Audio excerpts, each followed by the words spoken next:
ಎಲ್ಲರಿಗೂ ನಮಸ್ಕಾರ. ವಿಷ್ಣುಸ್ ಕಿಚನ್ಗೆ ಸ್ವಾಗತ. ಇವತ್ತು ನಾನು ಹರವೆ ಸೊಪ್ಪನ್ನು ಉಪಯೋಗಿಸ್ಕೊಂಡು ಒಂದು ಒಳ್ಳೆ ರೈಸ್ ಬಾತು ಮತ್ತು ಅದ್ರ ಜೊತೆಗೆ ಹರವೆ ಸೊಪ್ಪಿಂದ ಚಟ್ನಿ, ಈ ಎರಡು ರೆಸಿಪಿಗಳನ್ನ ತೊಗೊಂಡು ಬಂದಿದ್ದೀನಿ. ಎರಡೂ ಅಷ್ಟೇ ತುಂಬಾ ರುಚಿಯಾಗಿರುತ್ತೆ. ಮತ್ತು ಯಾವಾಗಲೂ ನಾವು ಪಾಲಕ್ ಸೊಪ್ಪಿಂದ ರೈಸ್ ಬಾತು ಆ ಥರದ್ದೆಲ್ಲ ಮಾಡ್ತಾ ಇರ್ತೀವಿ. ಇದು ಅದಕ್ಕಿಂತ ವಿಭಿನ್ನವಾಗಿ ಒಳ್ಳೆಯ ರುಚಿ ಕೊಡುತ್ತೆ. ಮತ್ತು ಹರವೆ ಸೊಪ್ಪು ಅನ್ನೋದು ತುಂಬಾ ಪೋಷಕಾಂಶಗಳಿಂದ ಕೂಡಿರುತ್ತೆ. ಅದರಲ್ಲಿ ತುಂಬ ಒಳ್ಳೊಳ್ಳೆ ಪೋಷಕಾಂಶಗಳಿಂದ ಕೂಡಿರುತ್ತೆ, ತುಂಬ ರುಚಿಯಾಗಿರುತ್ತೆ. ಇದನ್ನು ಮಾಡೋದಕ್ಕೆ ಮೊದಲು ಒಂದು ಅರ್ಧ ಸೇರು ಅಕ್ಕಿ ತೊಗೊಂಡಿದ್ದೀನಿ, ಮೇಲೆ ಒಂದು ಹಿಡಿಯಷ್ಟು ಹಾಕ್ಕೊಂಡಿದ್ದೀನಿ. ಇದು 1-2 ನೀರು ಹಾಕಿದಾಗ ಉದುರುದ್ರಾಗ ಆಗೋದಕ್ಕೆ ಸಹಾಯ ಆಗುತ್ತೆ. ಅದಕ್ಕೋಸ್ಕರ ಇದನ್ನು ತೊಳೆದ್ಬಿಟ್ಟು ಅರ್ಧ ಗಂಟೆ ನೆನೆಸ್ಕೊಂಬಿಡೋಣ.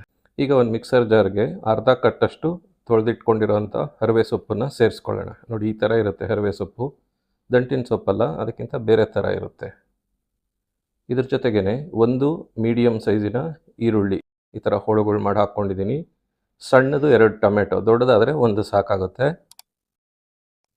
ಇದ್ರ ಜೊತೆಗೇ ಒಂದು 8 ಹಸಿಮೆಣಸಿನ್ಕಾಯಿ, ಒಂದು ಅರ್ಧದಿಂದ 3/4 ಇಂಚಷ್ಟು ಹಸಿ ಶುಂಠಿ, ಇದಿಷ್ಟನ್ನು ಸೇರಿಸ್ಕೊಳ್ಳೋಣ. ಸೇರಿಸ್ಬಿಟ್ಟು ಇದನ್ನು ಈ ಥರ ನುಣ್ಣಗೆ ರುಬ್ಬಿಟ್ಟು ಇಟ್ಕೊಳ್ಳೋಣ. ಇದಕ್ಕೆ ನೀರೆಲ್ಲ ಹಾಕೋದು ಬೇಡ, ಸೊಪ್ಪಲ್ಲೇ ನೀರಿನ ಅಂಶ ಇರುತ್ತೆ, ಈ ಥರ ಪೇಸ್ಟ್ ಆಗುತ್ತೆ. ಈಗ ಒಂದು ಪ್ರೆಷರ್ ಕುಕ್ಕರ್ ತೊಗೊಳ್ಳೋಣ. ಅದಕ್ಕೆ 2 ಟೇಬಲ್ ಸ್ಪೂನ್ ಎಣ್ಣೆ ಮತ್ತು 2 ಟೇಬಲ್ ಸ್ಪೂನು ತುಪ್ಪ ಸೇರಿಸ್ಕೊಳ್ಳೋಣ. ಇದಕ್ಕೆ ಇಡೀ ಮಸಾಲೆ, 1 ಪಲಾವ್ ಎಲೆ, ಒಂದು 2 ಪೀಸು ಚಕ್ಕೆ, ಒಂದು 4 ಲವಂಗ, 1 ಏಲಕ್ಕಿ, 2 ದೊಡ್ಡ ಮೊಗ್ಗು, 1 ಚಕ್ರ ಮೊಗ್ಗು, ಅರ್ಧ ಟೀ ಸ್ಪೂನಷ್ಟು ಸೋಂಪು ಕಾಳನ್ನು ಸೇರಿಸ್ಕೊಳ್ಳೋಣ. ಇದನ್ನೆಲ್ಲ ಒಂದು ಸಲ ಕೈ ಆಡ್ಕೊಂಬಿಡೋಣ. ಎಣ್ಣೆ ಕಾದಿರುತ್ತಲ್ಲ, ಅದಕ್ಕೆ ಒಂದು ಸಲ ಕೈ ಆಡ್ಕೊಂಬಿಡೋಣ.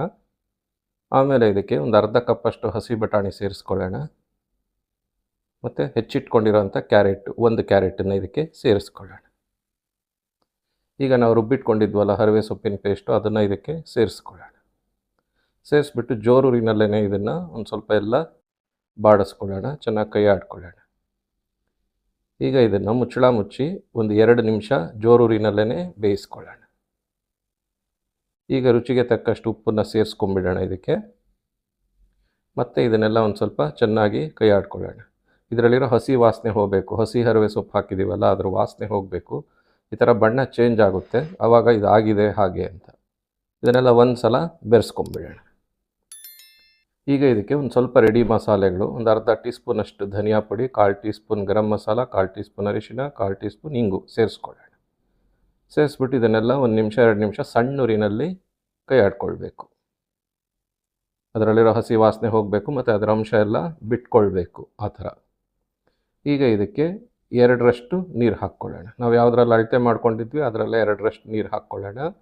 ಹಾಕ್ಬಿಟ್ಟು ಎಲ್ಲ ಒಂದು ಸಲ ಬೆರೆಸ್ಕೊಳ್ಳೋಣ. ಬೆರೆಸ್ಬಿಟ್ಟು ಇದನ್ನು ಕುದಿಯೋಕ್ಕೆ ಬಿಟ್ಬಿಡೋಣ. ಇದು ಈ ಥರ ಕುದಿ ಬಂದಾಗ ನಾವು ನೆನೆಸಿದ್ವಲ್ಲ ಅಕ್ಕಿ, ಅದನ್ನೆಲ್ಲ ಕ್ಲೀನಾಗಿ ಶೋಧಿಸ್ಬಿಟ್ಟು ಇದಕ್ಕೆ ಸೇರಿಸ್ಬಿಡೋಣ.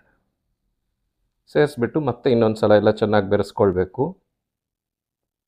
ಈ ಥರ ಎಲ್ಲ ಬೆರೆಸ್ಕೊಂಡು ಇದನ್ನು ಮತ್ತೆ ಕುದಿ ಬರೋಕ್ಕೆ ಬಿಡಬೇಕು. ಈಗ ಇದೆಲ್ಲ ಕುದಿ ಬಂದಿದೆ. ಕುದಿ ಬಂದ ಮೇಲೆ ಒಂದು ಸಲ ಇದನ್ನು ಚೆನ್ನಾಗಿ ಬೆರೆಸ್ಕೊಂಬಿಡಬೇಕು. ತಳಗಿಳ ಹಿಡಿದಿರ ಇರೋ ಥರ ಚೆನ್ನಾಗಿ ಬೆರೆಸ್ಕೊಂಬಿಡಬೇಕು. ಮುಚ್ಚಳ ಮುಚ್ಚಿ 2 ವಿಷಲ್ಲು ಕೂಗಿಸ್ಕೊಳ್ಳೋಣ ಇದನ್ನು. ಈ ಥರ ಇದು 2 ವಿಷಲ್ ಕೂಗಿದ ಮೇಲೆ ಕುಕ್ಕರನ್ನು ಪಕ್ಕ ಇಟ್ಬಿಡೋಣ ಆರಕ್ಕೆ. ಈಗ ಈ ಚಟ್ನಿ ಮಾಡೋ ಅಂಥ ರೆಸಿಪಿನ ನೋಡೋಣ. ಚಟ್ನಿ ಅನ್ನಿ, ಹುಳ್ಸೊಪ್ಪನ್ನಿ, ಯಾವುದಾದ್ರೂ ಅಂದ್ರೂ ತುಂಬಾ ರುಚಿಯಾಗಿರುತ್ತೆ, ಇದ್ರ ಜೊತೆಗೆ ಹೊಂದ್ಕೊಳ್ಳುತ್ತೆ. ಇದನ್ನು ಮಾಡೋದಕ್ಕೆ ಒಂದು ಪ್ಯಾನ್ ತೊಗೊಳ್ಳೋಣ. 2 ಟೇಬಲ್ ಸ್ಪೂನು ಕಡಲೆ ಬೀಜ ಹಾಕ್ಕೊಳ್ಳೋಣ. ಹಾಗೆಯೇ 1 ಟೀ ಸ್ಪೂನ್ ಜೀರಿಗೆ ಸೇರಿಸ್ಕೊಳ್ಳೋಣ. ಮತ್ತು 1 ಟೀ ಸ್ಪೂನ್ ಬಿಳಿ ಎಳ್ಳನ್ನು ಸಹ ಸೇರಿಸ್ಕೊಳ್ಳೋಣ. ಇದನ್ನೆಲ್ಲ ಸಣ್ಣೂರಿನಲ್ಲಿ ಒಂದು ಸ್ವಲ್ಪ ಹುರ್ಕೊಂಡು ಒಂದು 4 ಪೀಸು ಈ ಥರ ಸಣ್ಣ ಸಣ್ಣದು ಒಣ ಕೊಬ್ಬರಿ ಮತ್ತು 1-2 ಹಸಿಮೆಣ್ಸಿನ್ಕಾಯಿನ ಇದಕ್ಕೆ ಸೇರಿಸ್ಕೊಳ್ಳೋಣ. ಇದನ್ನೆಲ್ಲ ಸಣ್ಣ ಮಧ್ಯಮ ಊರಿನಲ್ಲೇ ಚೆನ್ನಾಗಿ ಹುರ್ಕೊಳ್ಬೇಕು. ಆ ಎಳ್ಳೆಲ್ಲ ಸ್ವಲ್ಪ ಚಿಟ್ಗುಟ್ಟಬೇಕು. ನೋಡಿ, ಈ ಥರ ಅಲ್ಲಿವರೆಗೂ ಇದನ್ನು ಹುರ್ಕೊಂಡು ಈಗ ಇದಕ್ಕೆ 1-2 ಸಣ್ಣ ಪೀಸಷ್ಟು ಶುಂಠಿ ಮತ್ತು ಒಂದು ಅರ್ಧ ಅಥವಾ 1/4 ಭಾಗ ಈರುಳ್ಳಿ, ಹಸಿ ಈರುಳ್ಳಿ ಸೇರಿಸ್ಬಿಟ್ಟು ಸ್ಟವ್ ಆಫ್ ಮಾಡಿ ಚೆನ್ನಾಗಿ ಇದನ್ನು ಬೆರೆಸ್ಬಿಟ್ಟು ಆರಕ್ಕೆ ತೆಗೆದಿಟ್ಬಿಡೋಣ. ಇದನ್ನು ಒಂದು ಸ್ವಲ್ಪ ಹುರ್ಕೊಳ್ಬೇಕು ಆ ಬಿಸಿಗೆ. ಇದನ್ನು ಆರಕ್ಕೆ ತೆಗೆದಿಟ್ಬಿಡೋಣ. ಈಗ ಅದೇ ಪ್ಯಾನ್ಗೆ ಅರ್ಧ ಕಟ್ಟು ಹರವೆ ಸೊಪ್ಪನ್ನು ಸೇರಿಸ್ಕೊಳ್ಳೋಣ, ತೊಳೆದಿಟ್ಟಿರೋದು. ಮತ್ತು ಒಂದು ಸ್ವಲ್ಪ ನೀರು ಸೇರಿಸ್ಕೊಳ್ಳೋಣ. ಜಾಸ್ತಿ ಏನು ನೀರು ಬೇಡ, ಒಂದು ಸ್ವಲ್ಪ. ಮತ್ತು ಒಂದು ಸ್ವಲ್ಪ ಉಪ್ಪನ್ನು ಸಹ ಹಾಕ್ಕೊಳ್ಬೇಕು. ಹಾಕ್ಕೊಂಡು ಇದನ್ನು ಚೆನ್ನಾಗಿ ಬೇಯಿಸ್ಕೊಳ್ಬೇಕು. ನೀರೆಲ್ಲ ಇಂಗೋವರೆಗೂ ಬೇಯಿಸ್ಕೊಳ್ಬೇಕು. ಸ್ವಲ್ಪ ಹೊತ್ತು ಮುಚ್ಚಳ ಮುಚ್ಚಿ ಬೇಯಿಸ್ಕೊಂಡು ಆಮೇಲೆ ನಿಧಾನಕ್ಕೆ ಒಂದು ಸ್ವಲ್ಪ ಇದನ್ನು ಈ ಥರ ನೀರೆಲ್ಲ ಇಂಗಬೇಕು ಈ ಥರ ಬೇಯಿಸಿ ಆರಕ್ಕೆ ತೆಗೆದಿಟ್ಬಿಡೋಣ. ಈಗ ಒಂದು ಮಿಕ್ಸರ್ ಜಾರ್ಗೆ ಅದೆಲ್ಲ ಆರಿ ತಣ್ಣಗಾದ್ಮೇಲೆ ಅದನ್ನು ಸೇರಿಸ್ಕೊಳ್ಳೋಣ. ಹಾಗೆ ನಾವು ಹುರಿದಿಟ್ಕೊಂಡಿದ್ವಲ್ಲ ಆ ಮಸಾಲೆ ಪದಾರ್ಥಗಳನ್ನು ಇದ್ರ ಜೊತೆಗೇ ಸೇರಿಸ್ಕೊಳ್ಳೋಣ. ಸೇರಿಸ್ಬಿಟ್ಟು ಇದನ್ನು ನುಣ್ಣಗೆ ರುಬ್ಕೊಳ್ಳೋಣ. ಇದಕ್ಕೂ ಅಷ್ಟೇ ನೀರೇನು ಅವಶ್ಯಕತೆ ಇರಲ್ಲ, ಸೊಪ್ಪಲ್ಲಿರೋ ನೀರಿನ ಅಂಶನೇ ಸಾಕಾಗುತ್ತೆ. ಇದನ್ನು ಪಕ್ಕ ಇಟ್ಕೊಳ್ಳೋಣ. ಈಗ ಅದೇ ಪ್ಯಾನ್ಗೆ 1.5-2 ಟೇಬಲ್ ಸ್ಪೂನಷ್ಟು ಎಣ್ಣೆ ಸೇರಿಸ್ಕೊಳ್ಳೋಣ. ಎಣ್ಣೆ ಕಾಯ್ತಿದ್ದಂಗೆ 1 ಟೀ ಸ್ಪೂನ್ ಸಾಸಿವೆ ಸೇರಿಸ್ಕೊಳ್ಳೋಣ. ಈ ಸಾಸಿವೆ ಎಲ್ಲ ಚಟ್ಗುಡ್ತಿದ್ದಂಗೆ ರುಬ್ಬಿಟ್ಕೊಂಡಿದ್ವಲ್ಲ ಅರಿವೆ ಸೊಪ್ಪಿನ ಪೇಸ್ಟ್ ಅದನ್ನು ಸೇರಿಸ್ಕೊಳ್ಳೋಣ. ಹಾಗೆ ಮಿಕ್ಸರ್ ಜಾರ್ಗೂ ಒಂದು ಸ್ವಲ್ಪ ನೀರು ಹಾಕಿ ಅದನ್ನು ಸೇರಿಸ್ಬಿಡೋಣ, ಯಾವುದೂ ಅದರ ಅಂಶ ವೇಸ್ಟ್ ಆಗಬಾರ್ದು ಅಂತ. ಈಗ ಒಂದು ಸ್ವಲ್ಪ ಉಪ್ಪು ಸೇರಿಸ್ಕೊಳ್ಳೋಣ ರುಚಿಗೆ ತಕ್ಕಷ್ಟು. ಮತ್ತು ಇಂಗು ಒಂದು ಸ್ವಲ್ಪ, ಒಂದು ಕಡಲೆಕಾಳು ಗಾತ್ರದ ಇಂಗನ್ನು ಪೇಸ್ಟ್ ಮಾಡಿ ಹಾಕಿದ್ದೀನಿ. ಇದನ್ನು ಒಂದು ಸ್ವಲ್ಪ ಹೊತ್ತು ಕೈ ಆಡ್ಕೊಳ್ಬೇಕು, ಚೆನ್ನಾಗಿ ಕುದಿಬೇಕು. ಇದು ಒಂದು ಸ್ವಲ್ಪ 1 ನಿಮಿಷ 2 ನಿಮಿಷ ಕುದ್ರೂ ಸಾಕಾಗುತ್ತೆ. ಇದು ನೋಡಿ ಈ ಥರ ಕನ್ಸಿಸ್ಟೆನ್ಸಿ ಬಂದಾಗ ಇದನ್ನು ಆರಕ್ಕೆ ತೆಗೆದಿಟ್ಬಿಡೋಣ.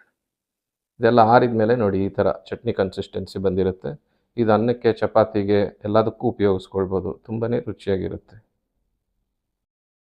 ಈಗ ಇದಕ್ಕೆ ಒಂದು ಸ್ವಲ್ಪ ನಿಂಬೆಹಣ್ಣಿನ ರಸ ಹಾಕ್ಕೊಳ್ಳೋಣ. ಆ ಸೊಪ್ಪಲ್ಲಿರೋ ಪೋಷಕಾಂಶಗಳು ನಮ್ಮ ಮೈಗೆ ಹೀರ್ಕೊಳ್ಬೇಕು ಅಂತಂದರೆ ಸೊಪ್ಪಿನ ಅಡುಗೆಗೆ ನಿಂಬೆಹಣ್ಣಿನ ರಸ ಒಂದು ಸ್ವಲ್ಪ ಅವಶ್ಯಕತೆ ಇರುತ್ತೆ, ಅದಕ್ಕೋಸ್ಕರ ಹಾಕ್ತಾ ಇರೋದು, ರುಚಿಗೆಲ್ಲ. ಈಗ ಕುಕ್ಕರು ಆರಿ ತಣ್ಣಗಾಗಿದೆ, ಇದನ್ನು ಓಪನ್ ಮಾಡ್ಕೊಳ್ಳೋಣ. ಒಂದು ಕಡೆಯಿಂದ ಬೆರೆಸ್ಕೊಂಬರೋಣ. ನೋಡಿ ಇಷ್ಟು ಉದುರಾಗಿ ತುಂಬಾ ಚೆನ್ನಾಗಿ ಬಂದಿದೆ, ನೋಡಿದ್ರೇ ಗೊತ್ತಾಗ್ತಾ ಇದೆ. ಇದನ್ನೆಲ್ಲ ಚೆನ್ನಾಗಿ ಬೆರೆಸ್ಕೊಂಬಿಡಬೇಕು. ಕೆಳಗಡೆದ ಮೇಲೆ, ಮೇಲಿಂದ ಕೆಳಗೆ ಆಗೋ ಥರ ಕ್ಲೀನಾಗಿ ಬೆರೆಸ್ಕೊಳ್ಬೇಕು. ಇದಕ್ಕೂ ಅಷ್ಟೇ 1 ಟೀ ಸ್ಪೂನಷ್ಟು ನಿಂಬೆಹಣ್ಣಿನ ರಸ ಉಪಯೋಗಿಸ್ತಾ ಇದ್ದೀನಿ. ಆ ಸೊಪ್ಪಿನ ಅಂಶ ನಮ್ಮ ಈಗ ಹೀರಲಿ, ಅದರಲ್ಲಿರೋ ಪೋಷಕಾಂಶಗಳೆಲ್ಲ ಹೀರ್ಕೊಳ್ಳಿ ಬಾಡಿ ಹಾಗೆ ಅಂತ ಹಾಕ್ಬಿಟ್ಟು ಇದನ್ನು ಬೆರೆಸಿ ತೆಗೆದಿಟ್ಕೊಂಡ್ರೆ ಈ 2 ಅಡುಗೆನೂ ಸಹ ತಯಾರಾಗುತ್ತೆ. ಈ ಒಂದು ಹರಿವೆ ಸೊಪ್ಪಿನ ರೈಸ್ ಬಾತು ಮತ್ತು ಹರಿವೆ ಸೊಪ್ಪಿನ ಚಟ್ನಿ, ಈ 2 ರೆಸಿಪಿಗಳು ನಿಮ್ಗೆ ಇಷ್ಟ ಆಗಿದ್ರೆ ನಮ್ಮ ವಿಡಿಯೋನ ಲೈಕ್ ಮಾಡಿ, ಕಮೆಂಟ್ ಮಾಡಿ, ಶೇರ್ ಮಾಡಿ, ನಮ್ಮ ಚಾನಲ್ನ ಸಬ್ಸ್ಕ್ರೈಬ್ ಮಾಡಿ. ಧನ್ಯವಾದಗಳು.